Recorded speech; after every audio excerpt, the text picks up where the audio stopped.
the 19th of August 2021. I am very upset to feel that I have to be here to tell people about those people on a hunger strike. And many people are going to be surprised when they hear the people who are on the hunger strike. It is universally acknowledged that the best soldiers in the world are Gurkhas.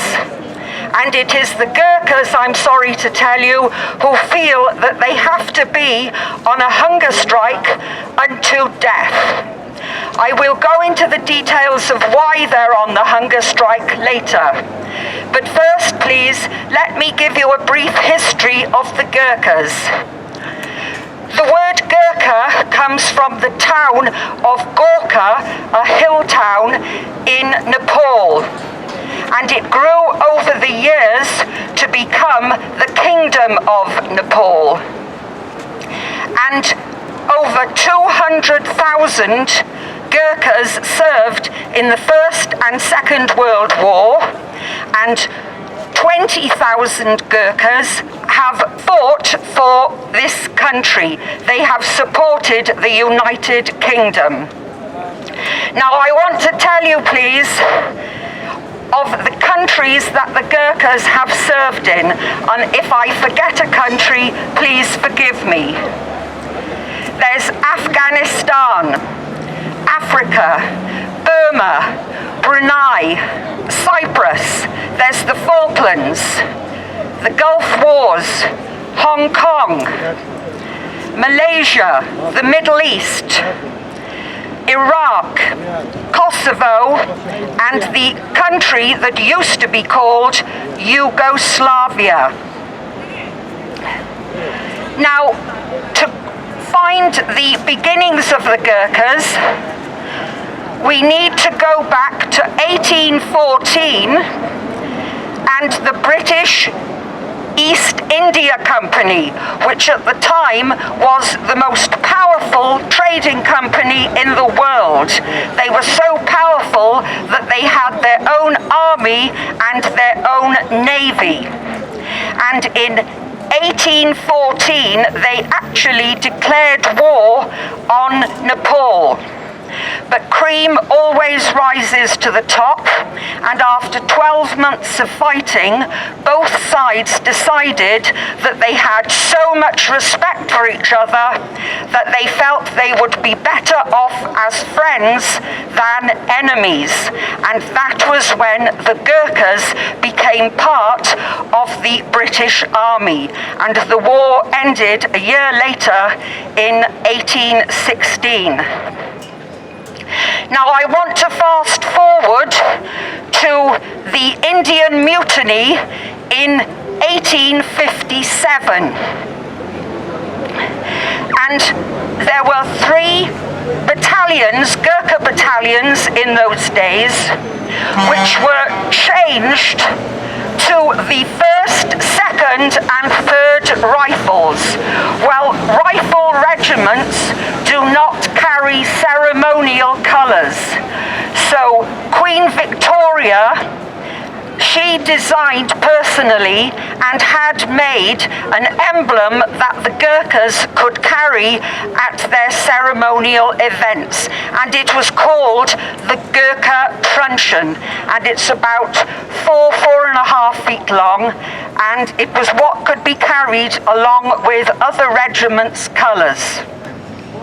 And that was Queen Victoria's way of rewarding the Gurkhas. Now, everyone knows that the highest award that can be given for outstanding bravery in combat in the battlefield is the Victoria Cross. And 16 Gurkhas were awarded the Victoria Cross, and 13 of them were natives of Nepal.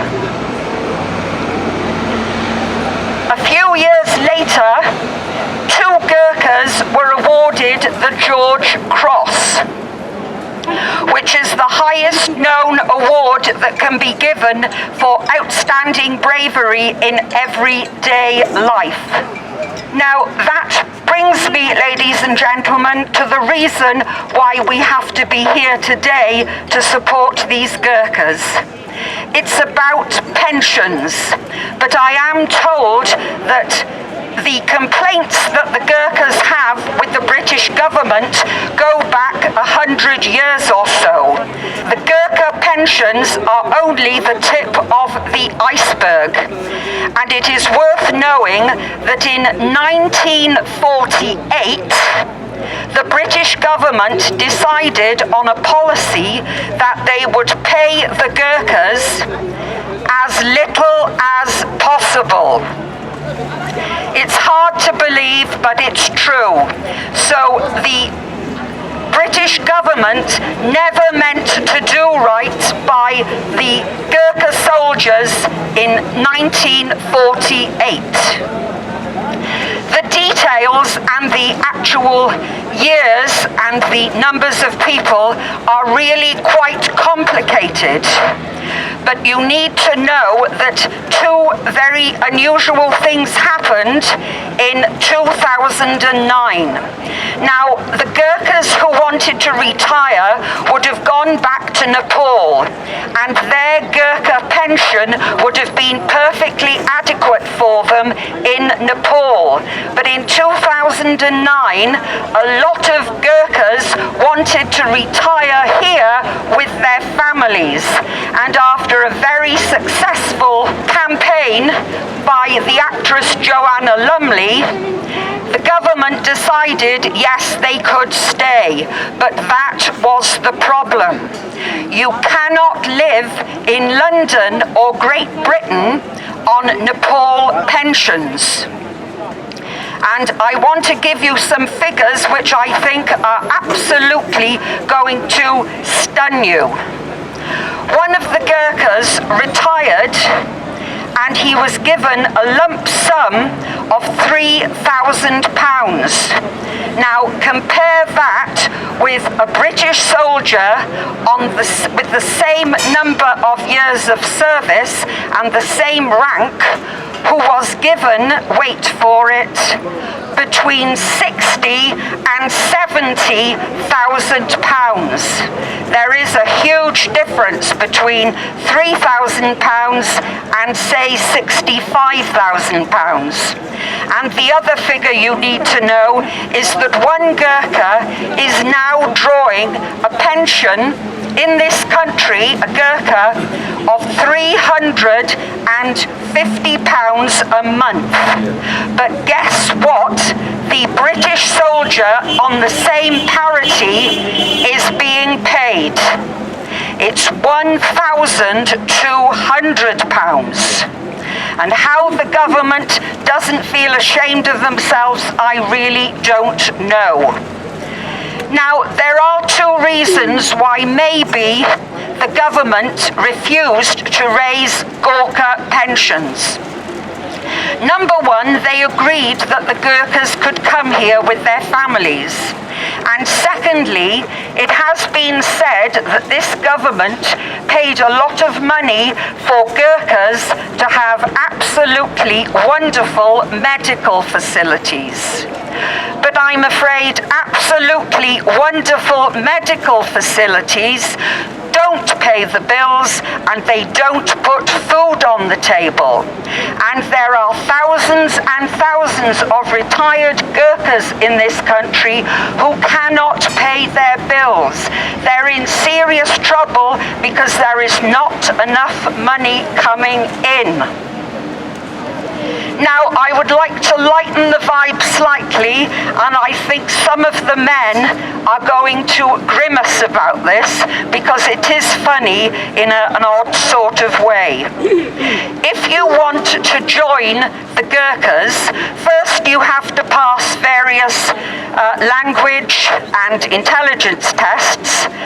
Then, once you've come through that, they strap a container on your back and they fill it with rocks. And those rocks weigh 70 pounds, which is exactly 5 stone. They then make you run up a hill.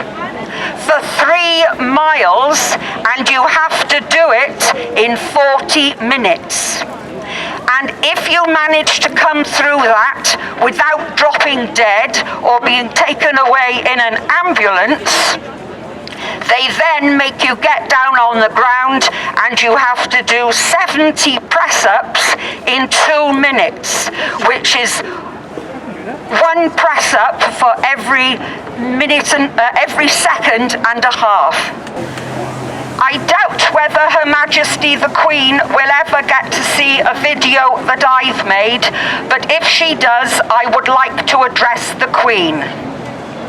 Your Majesty, please may I point out that in the British Army we have the Queen's Gurkha Engineers Regiment, which is in Maidstone in Kent, and we have the Queen's the Queen's Gurkha Logistics Regiment, which is in Aldershot, and we have the Queen's Gurkha Signals Regiment, which is in Nuneaton.